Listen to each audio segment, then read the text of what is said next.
All right, hello everyone. Welcome back to another episode of our podcast. I'm very excited to introduce a special guest today, Rukshan De Silva.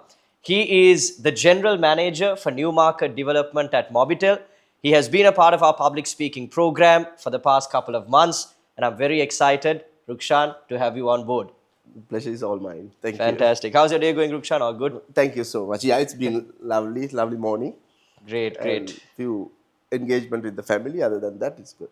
Tell me Thank a you. bit about your family. Like, do you have kids? What's the. Well, to start off, I come from a very big family of 5 siblings. Okay. My father was a lawyer, my late father actually, and we were a very close knit family, hailing from down south, from Tangol to be exact, and all the siblings were studying in Colombo schools, two at Ananda, one in Nalanda, one at Bishops, and then me at St. Thomas's. So we had big school cultures, and we were always very close as a family. Parents are down south most of the time. We were all living in hostels. That I feel was one of the greatest pleasures I could go through. And so now my eldest brother is in US. Second brother is a lawyer by profession. Then I work at Mobitel. My third brother, who was a doctor, has passed away a few years back. And I have a daughter, 10 years old. And I started my career at Mobitel in sales and distribution side. And after that, moved to marketing at different intervals. And so last 20 plus years, I've been at Mobitel. That's fantastic. You have been at leadership positions for how long? I guess very early in my career, I moved into leadership through designation. I was a dealer manager for some time, which had a very large role to play when you compare the organizational structure. That's where most of the majority of the sales come in, and where you were handling probably the dealers, the retailers, and then gradually that infrastructure contributes vastly for the company's growth. So we were always on the spotlight. If we do good, the company prospers, and on a bad month, the spotlight is on you. What's happening? So responsibility and authority was always there to do good things for the organization, and so we are here at this junction. We have gone through so many technological transformations in the industry, and Mobitel has been existing for the last 30 odd years, and we are part of a very giant organization, Sri Lanka Telecom. So that's a huge feather in our portfolio because our parent company is one of the giants in the industry in Sri Lanka. So you started off your career at Mobitel, yes? Yes. You have never worked anywhere I have before worked that. at a few other places, but very small durations. Okay. So usually when you get into these big companies, a lot of people struggle to get promoted fast. A lot of people struggle to move up the corporate ladder, especially in a short period of time. But you said you moved into these leadership positions quite fast. What do you think allowed you to move up the ladder fast? Was it your schooling? Was it your background? What helped you? Actually, I believe that sometimes the opportunities come your way in a manner that the company is structuring. And when it comes to the company, the governance then compared to governance today are two different things. And we were used to a culture where my first CEO was a foreigner. We wanted Telstra Telecom, Australia. And we were somewhat a smaller company. We just had 200 or 300 staff members when we joined. So gradually the company has grown to 1,400 people now. And of course, the industries, the revenues have grown simultaneously. And at that time, as evolving employees in the organization, you get the opportunity to be recognized by the highest authorities. So when you are just out of 10 managers, so if you kind of deliver something and you are conspicuous on your availability and the deliverables are seen, obviously the management recognizes you and gives you the opportunity. Whereas in the now current culture, it takes a lot of effort with a lot of influence positive and negative, to be promoted within the rank. So that's the burden most of the current managers or the senior managers have to go through to get recognized, because you are competing with so many in your same level. And sometimes, for good or bad reasons, you might find one of your peers getting promoted ahead of you. And I have gone through that myself. I have seen my peers going ahead of me, and then again me catching up a few years later, and then me going ahead to one step ahead. So it's all part of that corporate culture. So if you take positively, you can always have opportunity ahead. And in the process, some people leave, some people are unhappy. So we are all grappling with all these corporate things we always talk about and hear about. But it's part and parcel of your job. And the competition is so high. And especially the new people coming into the workforce are highly competent. The younger guys coming at 25, competing for senior manager positions, who are already been in the organization 10 years, but their level of skill might give them the advantage, because the company overall may look at different skill set for current environment. So you may be a legacy in the organization, but the current context doesn't require the legacy, but they need a different talent to suit the markets. So in situations like that, sometimes 25-year-old guy come with an MBA and a university degree. Already he has done 2 MBAs at this 25-year-olds.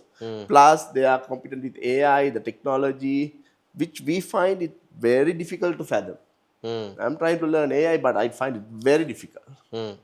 But in the Gen Zs are evolving so fast, and they are updated on technology. And especially in the telco industry, having technological edge will always have a bigger opportunity. Of course, you need to have the skill set, you need to have the people skill, all that comes into play. But of course, the newer generation will always evolve much faster. And of course, they have better opportunities outside. 2 years here, a marketing manager coming for 2 years here, in current context, will be a marketing manager or a senior manager in a different organization 5 years down the line. But in our era, we wanted to stay in the organization, serve the organization. We were happy. And up to date, we are happy. But the new kids are not so happy being in the same place. So opportunities are there. And of course, you need to be abreast with what's happening in the world. Your traditional thinking is not going to take you to the next step. How do you handle that lack of retention in companies? I mean, obviously, like you said, there's a lot of Gen Zs coming in with a lot of talent, a lot of knowledge about technology. But of course, keeping them in a company for a long time is tough. But obviously, for company growth and for company stability, you need good people to retain in the company. Of course. But I feel every company right now is struggling with this problem of employee retention. How do you all deal with it? Oh, actually, when we are at work, we find the same situation. Each division has their own set of problems, especially the technology side, engineering, IT. The retention is very difficult because there are so many opportunities overseas. But when it comes to HR, marketing, even sales, the overseas market is not yet open in a vast scale. Of course, there's even in finance. So the most difficult part is retaining the technology-driven staff members. Because they're always looking for opportunity, and there's opportunity out there. People globally, they are looking for outsourcing these people. And some people, we have found that they are allowed to work here, and they are given a task online. So sometimes companies are compelled, considering their talents and the desire to keep them on board, to make them have the second option. And likewise, we have staff members who are still willing to work from overseas to our company. They are gone on greener pastures, but they are willing to spend 5 hours a day while they are there, different time frames. So, of course, considering the requirement of organizations, you have to be a little lenient on human HR policies sometimes, because you need that resources, and finding that resources may be very scarce. So of course, it's very tough. But as an organization, we need to figure out what's the best combination of rewards and recognition we could do for make them stay. But it's a tough task. They will always move out because they are always looking for greener pastures. You and I would do the same. Of course. When it comes to sales, you have been doing sales for quite some time. Obviously, the ability to communicate well is, you can't overstate the importance of communication when it comes to sales. What has your experience been being a salesperson, being a sales leader for this long, and how has good communication come in handy to you so far? I think communication is a key because all the sales guys would know the product knowledge and they would know the pluses and minus when you compare to the competition. And your ability to converse well, plus being empathetic towards your consumer or the customer you meet, understanding their requirement, understanding their pleasure. Sometimes, even at a higher cost, they are willing to spend to fulfill their desire. So, as a salesperson, first thing is you need to recognize what the customer really needs. Plus, how well you are able to articulate your product to the people to fulfill their desire. Sometimes you may have a not so great product, but if the customer is looking at a mediocre product, sometimes you may not have to give the best product, but you can go with the second option, but he wants it. So you have to recognize it's your intelligence plus your communication skill that can make a sale or break a sale. And what we have found is over time, people who had better communication skill always bring in the bigger numbers, right? Over time, the comparisons will give the indicators. That's why people recognize every year. We recognize the best salespeople, and sometimes they may be internally good communicators. They are good with the bosses. They talk well within their little communities. But when it comes to an outsider, they are a little skeptical to talk. The fear factor boils in. So that makes the difference between the confidence and the not so confidence. In a community you are familiar with, you can be the jack of all trades or the best talker. But when it comes to a customer, the parameters change. And if you don't have that confidence, the same confidence you had internal, you may not be a result maker. So overall, communication skill is key. Intelligence, when I say intelligence, it's about your products, the competitor products, what's to come. It depending on whatever the products you sell. It doesn't necessarily be a telco product. It can be a car or a mat or whatever. And knowledge ahead is very important considering the technology developments we are in now. And the confidence, you should have the confidence. And also, as a salesperson, you need to understand the customer's parameters. Sometimes you need to recognize the security guard is important because he is not going to allow you to park if he's not nice to you. Yeah. Then you have to park somewhere and come, you are late for the interview. Yeah. The customer becomes angry. Yeah. Sometimes you need to understand the influencer. Sometimes the receptionist Yeah. in a big organization can be the key to get an appointment. Yeah. The boss doesn't give you appointments. You be sweet to the secretary. And sometimes you end up giving a chocolate. That's fine. We have done it. Yeah. Right? Yeah. And then she's sweet enough to put an appointment for you. Yeah. Then the CEO's secretary gets involved. Yeah. No, he's busy. Yeah. But if you are able to tackle the secretary well, it can be a female or a male. Yeah. Right? And sometimes you get that hearing, you get the audience right. Yeah. Yeah. So if you don't have that intel, Yeah. within every apartment or every department, every company is unique. Their culture, their governance is unique. So as a salesperson, you need to have that intel. Sometimes it's not the CEO who takes the decision, it's the finance guy. Yeah. So if you don't know and you tap on CEO's door, he will say, come have a meeting, have a coffee and talk and go. Yeah. and I'll get my team to look into it. But after that, nobody follows up. Yeah. But if you know that this is a HR thing, Mm. because you never know who's really making the conscious decisions in buying. Mm. So you need to have, as a salesman, Mm. a little bit of study on the organization Mm. you deal with. Mm. And sometimes having the right insights Mm. will definitely make you a better sale. You need to be proactive. Proact, of course, you Yeah. have to follow up. You Yeah. have to study. Yeah. You have to definitely study, and you have to know the structures where the mode of operations happen. Some big companies have huge requirements in telecommunication. Some offices in Vaunia, Anuradhapura, Hambantota, Tangol. So if you are pitching only for Colombo Elite, Mm. it's not going to help. Mm. But if you know the operation, and there are weak points when it comes to competitor, Mm. so we pitch on that. Mm. So, Mithana, you have a problem, we are able to help, kind of thing, right? So, you need to know their mode of operation, their infrastructure strength, Mm.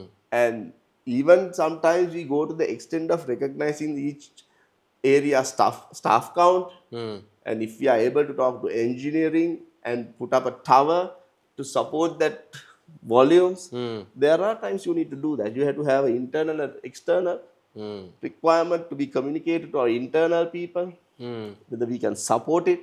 Mm. So it's like you can't just go and sell and come. Mm. The follow up happens post sale. Mm. You have to follow up to make people happy. Mm. So it's a whole area of operation. Mm. This building up of charisma to get along well with everyone, because like you said, from the security guard to the secretary to the receptionist, if you're on good terms with everybody, it's very easy to get your Very work easy, done. yes. Right? Does this come naturally to someone, or is this something that you build up over time? What has been your experience?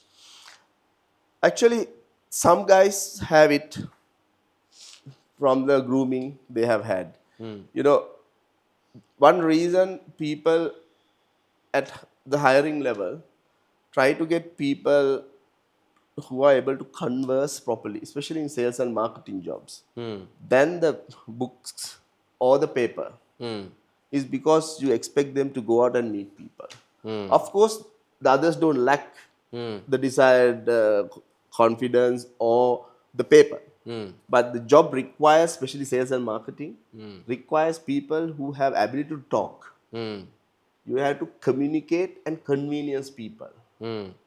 You might be the best brain, but if you can't communicate, Mm. nothing gets done. Mm.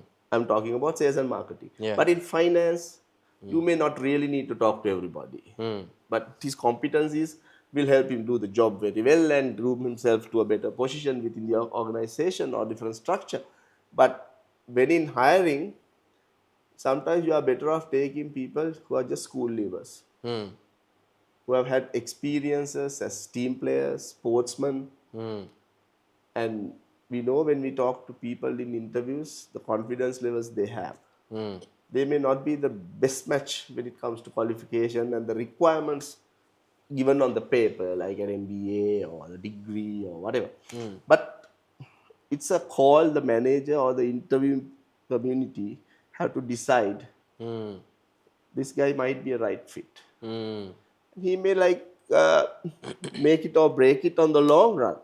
He may also, because he talks too much, we have had experiences where he talks too much, sometimes we get complaints. Yeah. He's all over the place. So that's when management comes in. You have to put them on the right track. You can't get him like the mad bull running around. We have had experiences, we have very competent individuals, Yeah. and it's their aura, Yeah. They Yeah. are very energetic. Yeah. It helps. It helps. But you have to have controls not to, You have to contain the tiger, more or exactly. less. You have to contain the tiger. So Yeah. there are situations like that. So Yeah. Yeah. communication is one of the most important elements when it comes to sales. You mentioned something very interesting where you spoke about people having done extracurriculars playing a part in the hiring process. Let's take your own story. Let's go back to St. Thomas's. Did you do any sports? Did you do any extracurriculars? What were you involved in when you were in school? Actually, I was involved in many sports. Being in the hostel helps you to do a lot of sports. Because you are in the hostel, you are in school premises. You have no You restriction. have restrictions. So Yeah. it puts you feel like doing. Yeah. So I was involved in about 5 sports. I Wow. do not have colors for any of them because we had always senior people in higher sports like rugby, Mm. hockey. We were just evolving, and in under 19 only you get the colors. So I played in first 11 or the first sides, but I never got colors in college. I was not good enough for maybe senior enough to get colors, which I have no regrets about. And I did individual sports like table tennis Mm. and team sports like hockey, football, Mm. and basketball. I was in the second five, Mm. not in the first five. Then rugby I did up to under 17, Mm. and athletics I was part of the team. And we had a best athletes at that time. Even the current record holder Thalo was one of our senior. We were in discus, putt shot, and all the field events. And being a part of a team helps you recognize that you are part of the team. Very simple. Yeah. You may like people, you may dislike people. You have to have respect for the given manager or the team leader or the Mm. captain. Likewise, you have to have the due respect for the reserves. Mm. Sometimes you are in the bench, sometimes you're on the water boy list. Mm. You feel you should be playing in the first 15, but you don't get the chance. Yeah. But you sit in the bench, Yeah. wishing you had the ball to run. Yeah. So it's not always winning Yeah. in a team. Yeah. You have to be on the losing side. We have tried when we lost some championships. Yeah. So winning and losing is something you endeavor after time. Mm. On the first run, you don't win or lose. Mm. So you keep practicing, practicing, practicing. 4 o'clock practicing again, again. You go back to the field at 6 o'clock in the evening after school. So when the tournaments are near, Mm. so the overall process grooms you Mm. to a different level of thinking, Mm. team play, Mm. and that you can do more Mm. because you always compare with others. Mm. This school has better team, this school has better team, I need to get there, national ranking. So Mm. you're always evolving your mind to Mm. do better every time. Mm. You're comparing, Mm. and when you compare, you despair. Mm. So if you don't do better, Mm. you end up being at that competency. Mm. Definitely, I think sports teaches you a lot of lessons that you simply Yes. cannot learn anywhere else No. because No. you learn how to be committed to one goal for an extended period of time. Because Exactly. if you're targeting a championship, like you said, you practice at 4 in the morning, 2 in the afternoon, 6 in the evening, you're just Exactly. committed to that goal. Plus, especially if you play a team sport, you learn how to manage people. And I Exactly. think for me, even personally, playing a team sport and then coming into the corporate world, running my own business, this has helped me a lot to understand how to manage people, how to talk to people, how to get along with different types of people. Because, like you said, some leaders you might like, some you may dislike, some team Exactly. players you may dislike, but you need them to win the match. Exactly. So, you need to know how to balance everybody and move forward. When it came to your time at St. Thomas's, did you do any extracurriculars outside of sports? Were you with Interact Club, I theatre? was in Interact Club. Okay, Yeah, I was the secretary in 1 year, okay. and that gave us a lot of exposure to outside schools. Hmm. But when you're in sports, you rarely get opportunity other than a sports camp or something like that. Hmm. You don't get exposed to other school cultures. Hmm. But being part of Interact helped me a lot to get to know most of the other cultures within schools, even outstation schools, Hmm. especially girls' schools. And Hmm. we had a lot of interactions with Hmm. these other schools, Hmm. and it was a nice experience. Made a lot of friends. Up to now, we keep in touch with some of them, Hmm. very few though. But it was always a good exposure to do extra things other than sports in Did school. you take it forward and get into the Rotaract Club and so on? Not really. I could not continue as a Rotary member, Mm-hmm. but height of war in this country, Hmm. and we had the very negative. How do you say it? Negative thoughts by most of the European countries at that time. Hmm. And during that time, Rotary had a program called Rotary Ambassador Selection, which I applied, and it was a selection from around 300 applicants. Our role was to go and talk to a lot of people in the European countries, the UN office, things like that. And we were a team, and we are a great team. I mean, just to mention some, our current Harshana Surya Peruma, Honorable Harshana Surya Peruma, who's the, I think, central bank secretary or whatever, was part of the team. Then we had Shanukili Alvis, and then Chanaka Amara Surya, one of the top sports commentators, and myself. We were the team of four. And we traveled to Europe for 1.5 months, all sponsored by Rotary. Oh, wow. And we had a fully paid holiday, plus we had a mission Yeah. to talk about the greatness of Sri Lanka. Politics apart, we were talking what Sri Lanka has to offer to people and what Sri Lankan is all about. So we were taken from city to city, mostly in Belgium, and that interact club exposure plus the talking desire, the ability to converse properly, and we were selected on merit, no politics or no rotary involved, nothing. We were just going through a process of interviews, selected 20, then again to 10, then they selected the last four. So that was an experience which I cherish up to now. Traveling across Europe, that was my first trip. No, actually the second trip to Europe. I was in Russia previously, and that exposure gave me a lot of thinking, and that encouraged me and created the design myself to do international studies. Other than sales and marketing, my second passion is international studies. I am abreast with what's happening in most of the areas, the geopolitical situations in the world, and I keep reading. And if you ask me a few questions on those areas, I may be able to communicate what's happening in Iran and what happened in wherever, Sudan or Argentina, but little things I try to read and be updated on the political situations, international area. So I have a craving for that. So I enjoy reading and updating my brain on those areas. What are your thoughts about what's currently going on between Israel and Palestine? Uh, in my opinion,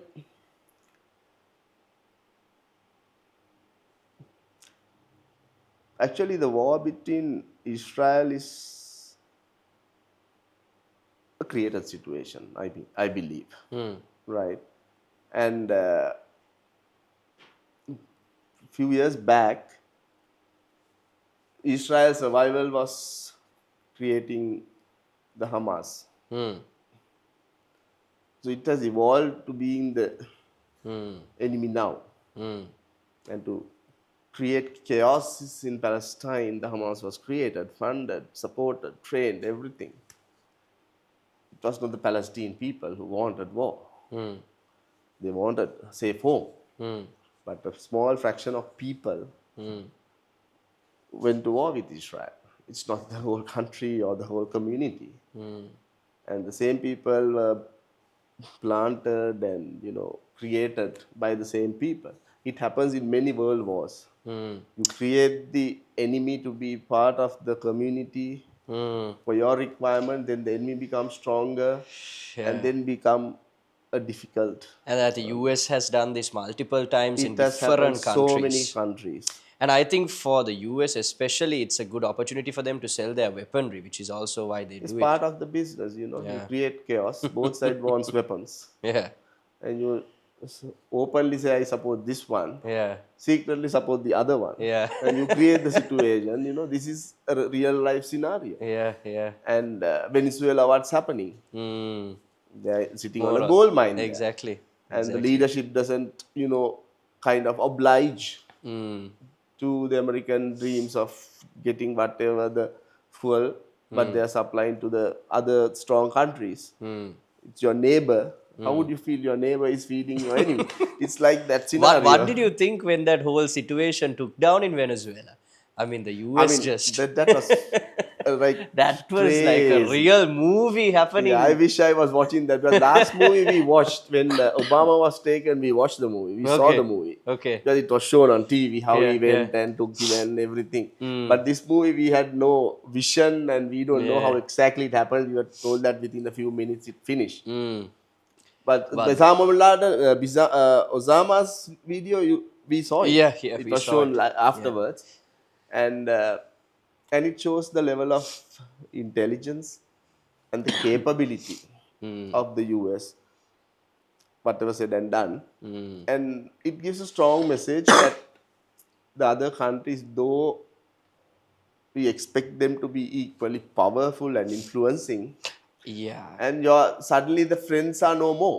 I don't think any other country, not even Russia, could have done that. Yeah. But you can't on a world stage. The moment you do something like that, everybody rallies to support the victim. Yeah, But exactly. against the US, I don't think anyone Yeah, would. everybody is okay, Yeah. fine. We will support you verbally and you sort your problem, kind of thing. So nobody Yeah. got really involved, and they went to the extent of hijacking some of the oil tankers, which had the Yeah. Russian flag on it. Mm. And up to I now, think even in Sri Lanka, there were a few people who tried to side with Venezuela, but it got shot down yeah, so fast. we are too small. Yeah. We should not make unwanted noise. I don't believe we should get even talking in this sense, Yeah. but go public about it. Yeah. Yeah, who are you? Who are Who you are you? I exactly? mean, Exactly. You can't even have an opinion about it, to be honest, because no, what's the no. point? You'll be, I mean, they And can do what it they was a want bad at the end call. of the day. And luckily, people say like a joke. Luckily, he can't read Sinhala.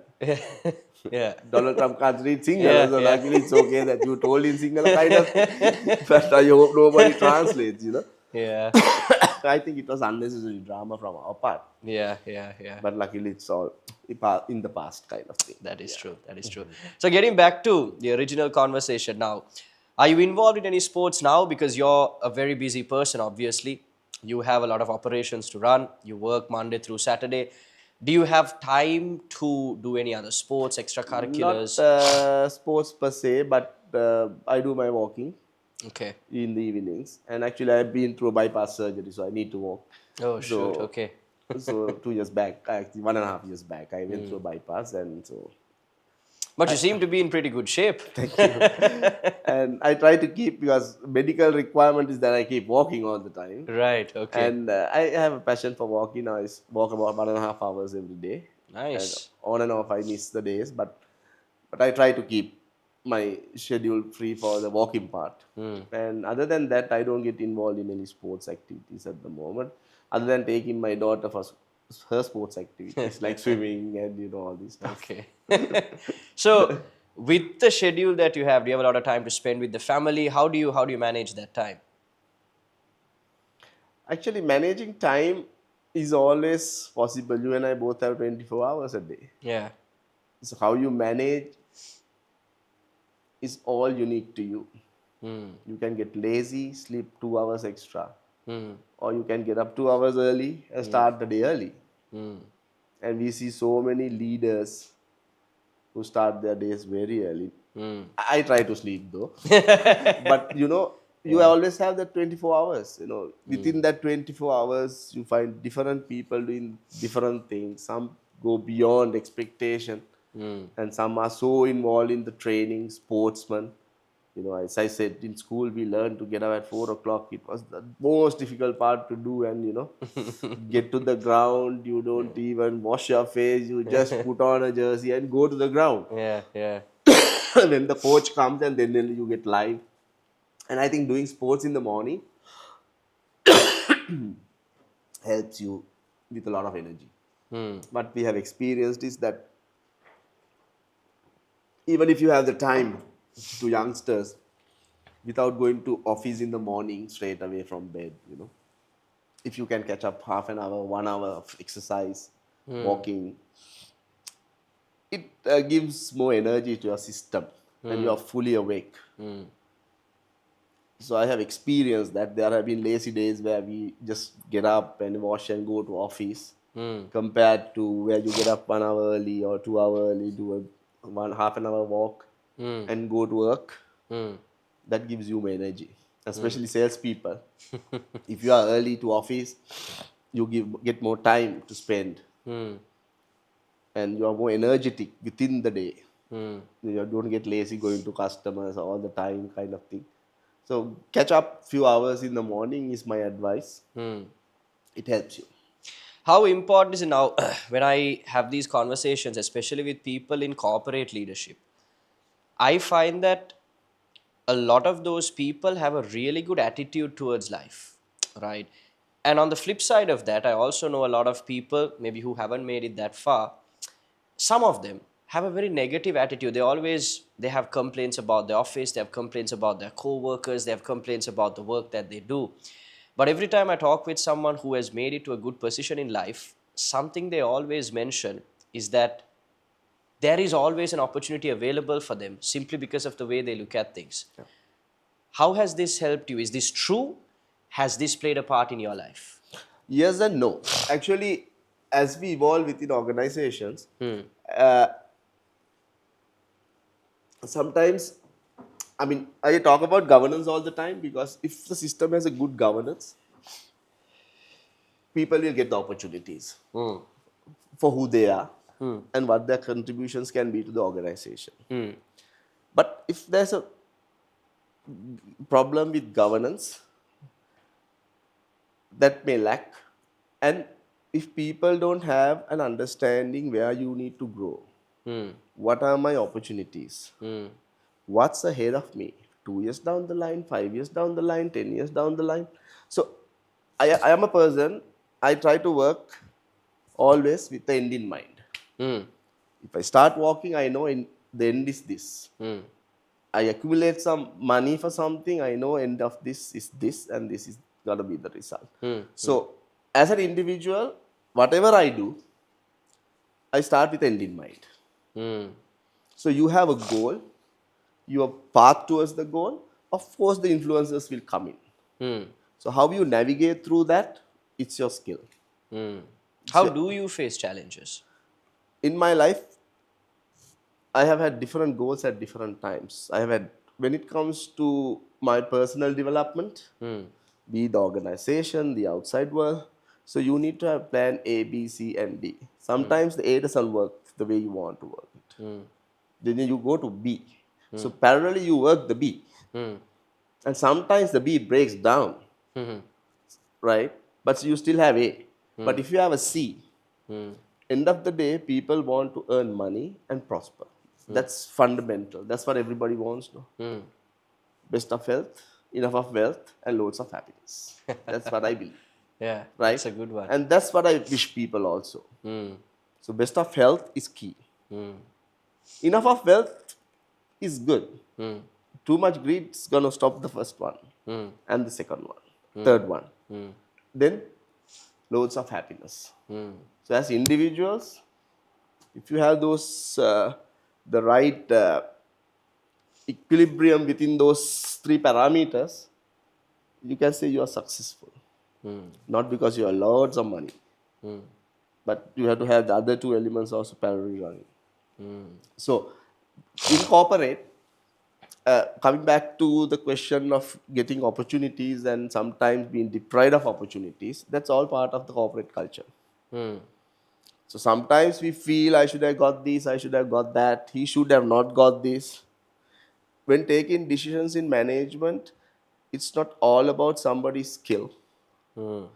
somebody's seniority, or somebody's abilities that gets you a better position. Hmm. There are so many other influences. Hmm. In some cultures, it's politics. Hmm. Sometimes it's what the boss feels. Hmm. Sometimes what the peers recommend. Hmm. Sometimes it's the subordinates, influencers can make or break somebody's opportunity. Hmm.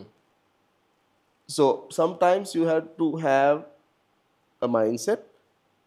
Every year, usually in December, Hmm. is the time people are promoted or given structural changes, things like that. Hmm. So people anticipate that Hmm. across most organizations. Hmm. And you can't make everybody happy, Hmm. you know. Yeah. If you want to make everybody happy, you become an ice cream seller. Yeah. But you're not there, Yeah. right? So the management has to take a decision. The board has given only X amount of money is given for promotion and increments. Yeah, yeah, So the management has to work around that. yeah, I wish I could make 10 people promoted, yeah. X amount of increment, but you can't. So managers at different levels have to take the call. So sometimes you may deprive some of the people who you feel truly deserves. And by doing that, you create a culture and a misfeeling within the peers. He got it, I didn't get it. But the important thing is people who are resilient move on. And people who are unable to fathom with that loss will be difficult to manage for about 3 4 months.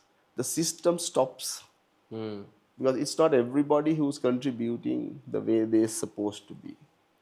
Some people find it very difficult to come back to track. Sometimes it be July, June by the time they forgot about it and look forward to next year opportunity. Yeah, That's the reality. yeah, yeah, The people who are promoted, yeah. right or wrong reasons, from the word go, they are working. From January 1st, I am promoted, I can do better, he will do. The people who are not given opportunity and may take a while to come back to track. So the system may get a little slower comparatively if you have 100 people running at 100 kilometers per hour versus some people running at 60 kilometers, some people running 110 kilometers per hour. The system throughout may be a little slower within the first few months because people are unhappy. One of the most difficult conversations that I have is when I have to let people go. And usually, top management doesn't want to have that conversation, so they pass it down to the Exactly. person Yes, yes, yes. right under them. How do you deal? I mean, I'm sure you've had this conversation too. Considering our laws, Yeah. letting people go has not been a concern because you can't fire people just like that Mm. in our culture, especially where I work. Okay. So you need to have a good rationale and a show cause, and the process is so big. You can't Really? just tell I don't like you, you go. Right. But in countries like US, you don't. You No. come in the morning and say pack your bags and go. I Yeah, don't like because your we face. have now I work in a proper startup culture. Yep. So we operate again, we've registered in US and we operate along those Those cultures. So it's you're guidelines. here today, Tomorrow, tomorrow if you haven't exactly. performed, That's you're risk. gone. Yes, and it's difficult. You're all humans end of the day, Yeah, yeah. and you are grappling with human feelings, Yes. It's and not an you easy can be the conversation at all. strongest. What you call. I believe in. You can't be a ruthless guy. Of course. And I struggle with it a lot because as even a manager, something that like my management style is such that I like people to want to work for me. Because I feel people work harder to impress the person above them if they like them, as Yes. opposed to getting people to work on fear. So then when I have to have that conversation of, hey, I'm sorry, I have to let you go, that to me is a very tough conversation to have. So have you ever been in a position where you've had to have that conversation or? Not really. Actually, our culture, the company culture, doesn't allow people to take decisions on their own, even at the highest levels, to fire people just for the sake of firing, unless there's some fraud, the integrity issues come, or something like that. Because there's a process. It's good for the staff. The process is there. So you go through the process, and it's not overnight. But there are situations where I personally had to go through, right? Where sometimes changes are decided, but not to kick people out, but changes are decided within the management, and people are transferred from division to division. Things like that has happened, but we are also part of it, the decision taking sometimes. But consciously, sometimes would have been better if you discuss with the staff member and do it. Okay, buddy, we have this problem. Let's figure out where you fit in, kind of thing. So that would have been a better way to do things. But sometimes discussion can launch towards different situations. So then you keep changing people, divisions, districts. Things like that. Even within management, there are changes coming. So that's all part of the big picture. What type of leadership style do you think you have? I think if you take from a textbook perspective, I could say I have empathy, I have talent, I have all these little good things. I could have my aura around it, but I feel a good leadership needs to have a good communication. When I say communication, it revolves around what you say, how you deliver. So if you can build in a culture where what you say is respected by people for who you are and your credibility, and if you are able to envision and work towards the vision within your resources and give them an end result. Okay, I want to make 10% market share by end of this year, and I want to make this the number one company in the country. I want to go global within 2 years of my tenure as a leader. So a lot of people have those visions. I want to be the best company. I want to be the number one. That is just a situation discussion. If you have the vision and you have the ingredients to get there in next number of years, and if you build the confidence and the trust within your ranks to deliver the results, I feel that's a good leader. And you don't have to be the noisiest or the loudest guy, and you should be willing to empower. So in my mind, just because you're a sales guy, I should let go sales if I become the next level leader, if I'm a general manager. And if you're a marketing guy, if you become the CEO, you have to let go marketing. So if you are still embedded in your old passion, you lose the big picture. You need to be at a CEO level or a top level.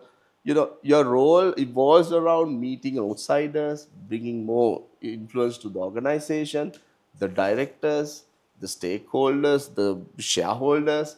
You are in the big picture there, then you can't go back and start sales structuring. But of course, you can be a final decision taker in there. You can get the right people to recommendations and things. There's a lot of leaders. What happens is once they are in a new role, they tend to go back to the old role, trying to do the nitty gritties without empowering the next people to evolve. And a good leader, I feel, should have the trust and the confidence of the people who are doing the jobs. If you start believing in the leader and you see the direction he's giving is going to bring results collectively, people will rally around and help you push the cart.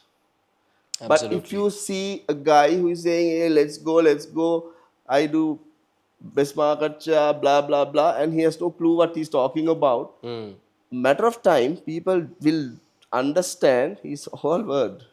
And he has no direction. He's not giving us a vision. Yeah. So where do we fall in? I do my little part, this guy does a little part, like that. So he has to rally around. I mean, if you take rowing, okay, there's a cox. Cox is the guy who doesn't row, but he's the one who's shouting, go there, like that. And there are guys who are rowing. So if the guys go 1/10 of a centimeter wrong in the rowing, the boat is going to paddle towards a different area, and you're going to ruin the race. So everybody has to rally around and go like the oarsman, simultaneous, synchronized, well synchronized system will only take you to that mile the slowest possible time. The moment there's distraction, it starts tilting. It's like the organizations are also like that. So if the leadership can get the people rallying and recognize who's good at what and give the direction and the voice, he doesn't have to do anything. The rest of the thing fits in place. So in my belief that a leader should have that vision and how to get to the vision and put the right resources to achieve the resources. If you don't have intel, you recruit. You are in power to do that, right? And make sure that the system falls in within the first few months. It's cracked in together. And of course, you would have to understand where the external elements influence your industry, right? The competitor, the supplier, all these little things.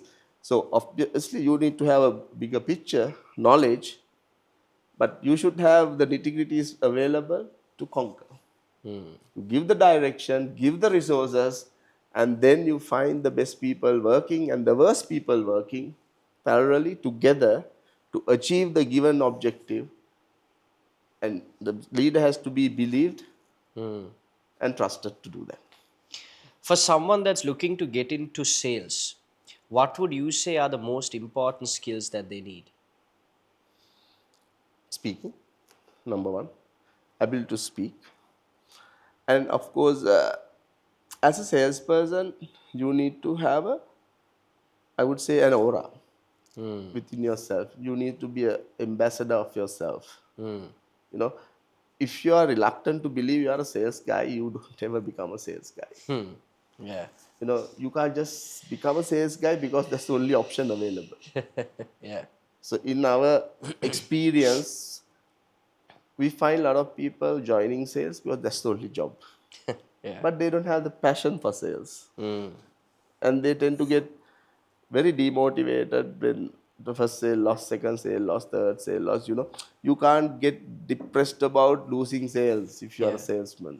You Yeah. have to do better. Overall, any company will have a target. Obviously, the target's not going to be easy because overall company annual business plan will have X number of revenues needed, and when it escalates down towards the last sales guy, your sales is 100 needed or 100 million needed. So that's why there are 30 salesmen. 100 million, 100 million, 100 million, and some guys 200 or whatever. So that's your role. The moment you hit first week of January, you get, oh, I need to do 100 million this year, and you are depressed about it, then you overall year is going to be ruined. Yeah. Yeah. You are That's true. depressed about the target. Yeah.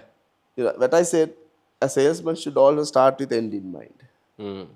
And if you know I need to achieve 100 million end of the year, or 12 billion or 12 million end of the year, so obviously you need to figure out what's in January, what's in February, February short month. Those little things you need to understand. And you go through the calendar and see how many holidays you are getting. Long holidays, nothing gets done. Yeah. So a salesman needs to plan. And sometimes Absolutely. beginning of the month is all somewhat dull. Yeah. Single New Year called dull. Yeah. Christmas dull. There's no sale happening Yeah. in Yeah. some industries. Yeah. So you have to figure out, every month I have to do this. But okay, monthly targets are given, but most of the time organizations look what you have achieved within the year. So that's the yearly target split among the number of people. So you need to have a plan to get there. So you put another extra 10% and give the next guy's target as managers. I get 100 million, I put 120 million and pass it on to the next level. So some guys lose, some guy win kind of thing. So overall we achieve something. That's what most of the sales managers would do. Annual business plan plus 5%, 10% extra goes down within the system. And the next guy may be adding another 5% to the next guy. Yeah. Like it happens, it's evolving like that. Yeah. So as to your question, Yeah. a sales guy, communication skill is very important. Maybe it's not necessarily in English, right? But some communities, some businesses really don't need people to talk in English, right? So it's his ability to speak the right thing at the right time makes a better salesman. And the confidence to lose sales. If you lose sales and depressed about it, your continuity as a salesperson is questionable. So that's why people keep changing roles within organizations. New job opportunities come within the system, transfer to marketing, transfer to finance or whatever. HR, and people at early stages in their life, they are contemplating on their future. They don't know what they're supposed to do. I didn't know what I was supposed to do when I started my life. I was just out of college, and I have been out of the country for about 3 years, and came back. And my first education was computer, mind you. Then I started sales job. I like Mobitel for whatever the reason. My first interaction with Mobitel was actually during the St. Thomas's Stag Night, Royal Thomian Stag Night, right? And I met my my classmate was already working in Mobitel at that time, and I met the head of marketing at the Stag Night. That was March, and first week of March is the Stag Night as always, and. Then we had a chat, and he said, "Why don't you come and apply?" Kind of thing, you know. So I took the CV and went after the big match, and I was recruited in March. That was my first job. Right then, from there, I was into corporate sales at that time, and I had a knack of corporate sales. Then I got the first opportunity to I applied and got the dealer manager opportunity, and then it evolved beyond next levels. And so at that time, I was never going to be a salesperson. But once I got in there, I knew, okay, this is the future. And I recognize, but as a salesperson, you always count rupees and cents. Because your salary is comparatively lower than the rest of the people, but you're commissioned to do better and better. So that's how the companies generate the enthusiasm to do more sales. So if on a good month, sometimes you're laughing. Yeah. So we want to be laughing every month. Yeah. And we were young executives at that time, and we had so many requirements. Yeah. So you keep rolling, Yeah, you yeah. make the money, Yeah. kind of thing. That's what all sales people do. Yeah. But most of other jobs, they know end of the month, this is what I get, kind of thing. But Sales is an exciting job because exciting, and sky's the limit. Sky's Of the course, limit. sometimes organizations put the limit. Yeah. There's always a Maximum cap. maximum cap. Yeah. And we went through that. Yeah. We were making too much money, and people had to put a cap eventually. Likewise, it was fun. I enjoyed sales. I enjoyed sales management, Yeah. and then evolved to marketing management. And now, as general manager, the areas are different, the responsibilities are different, the psychologies are different. You have a very strong command of the language and you speak very, very well. What prompted you to look for a public speaking class? So actually, I always had the knack, as I said, from the Belgium time and the Rotary time, the Interact time. I always had the desire to speak, and I have been speaking, believe it or not, gatherings of over 1,000 in my job. And I have been traveling across the island, meeting district representatives and different focus groups of 500 people. So I continued on my speaking. Then a few years back, I helped Mobitel to start their own Toastmaster club. Me and few other people influenced and recommended Toastmasters to be infused with the Mobitel system. And we were successful in convincing the management at that time that even the company pays for Toastmasters actually from the sales training budget. So we just managed to do the paper, and people believed in it, and we convinced the management at that time, CEO or even at that time, that we should form the club and that we will have better speakers in Mobitel. And we showed, even comparing within the organization, we don't outsource it now. So all the Toastmasters come and give speeches, and all this comparing is done sometimes by the old Toastmasters. And that saves cost to the company. And I'm sure you charge a collateral for you to get your services. Likewise, so the Toastmasters, I was one of the charter members. Okay. And then I was the second president of the club. And then we got in a lot of members and moved out gracefully from the club. And I always had the desire to talk in public speaking. And considering my current job role, I don't get that exposure. to talk to people a lot. Okay. So I thought I'll do this with you. Yeah. I got good recommendations from some of the people, and I thought I'll do it. It keeps me going and it keeps me entertained at the same time. And I polish my ability to speak a little bit better. And we'll see how it goes. And Yeah. thank you so much for giving me the opportunity today, No also. worries.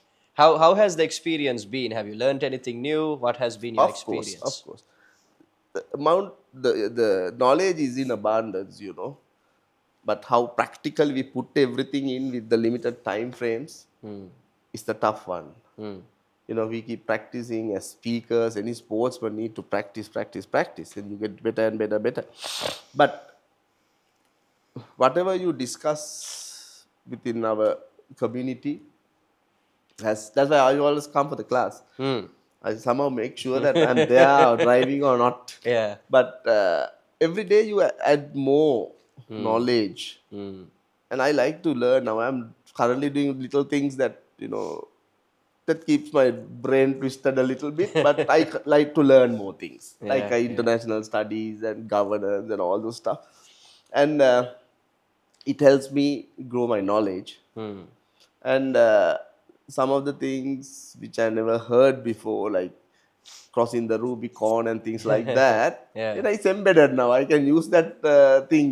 Yeah. Yeah. Most wouldn't understand when I say don't try to cross the Rubicon, but the desired fraternity of people would understand. Correct. So there's Yeah. always a new learning within that few hours, and sometimes you tend to forget most of it, but a few things you always try to. You can't fathom everything and grasp everything and put it everything, but some of the stuff we try to practice again, repeat, and of course it helps a lot. And we have a few more years in our careers. I'm sure it's going to help us. Would you recommend it to someone else? Of course, definitely, definitely.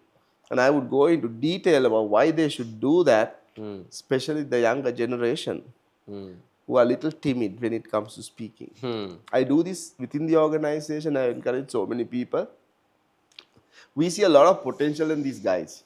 They are skilled, they're capable, but what's stopping them most of the time is inability to communicate. So they That's are true. bogged down in their computers sometimes. They are well educated, MBAs sometimes. But what's lacking in their life, what I feel, is that their inability to converse with people. That's where the Toastmasters come in. And we have groomed some people within Toastmaster, people who are in the initial batches, comparing to what they started as, very timid, hardly speaking, to what they are today, senior managers, even at GM levels. They have drastically improved their speaking skills, and that gives them the confidence to talk to better people. So likewise, using your opportunity will definitely help people who has everything but need that little knack of ability to speak, will take them extra mile today and for the rest of their lives. So definitely I would recommend. Thank you. And I have listened to so many public speaking people, and yours is the first one I wanted to join. And I watched you a couple of times, Yeah. and I thought, okay, I'll start off. And I was flexible with the time, and you gave me the opportunity since I said I was going abroad, and Yeah. I was adamant to come to that particular slot. Yes. And so I'm happy. I learned a Fantastic. lot, and I'm sure you will contribute towards a lot of people's growth. Thank you. Thank you, Rukshan. Thank you so much for being here today. I really appreciate you Yeah, my taking the time. pleasure. It was really nice talking to you too. Absolutely And I'm honored fantastic. to have been podcasted by you.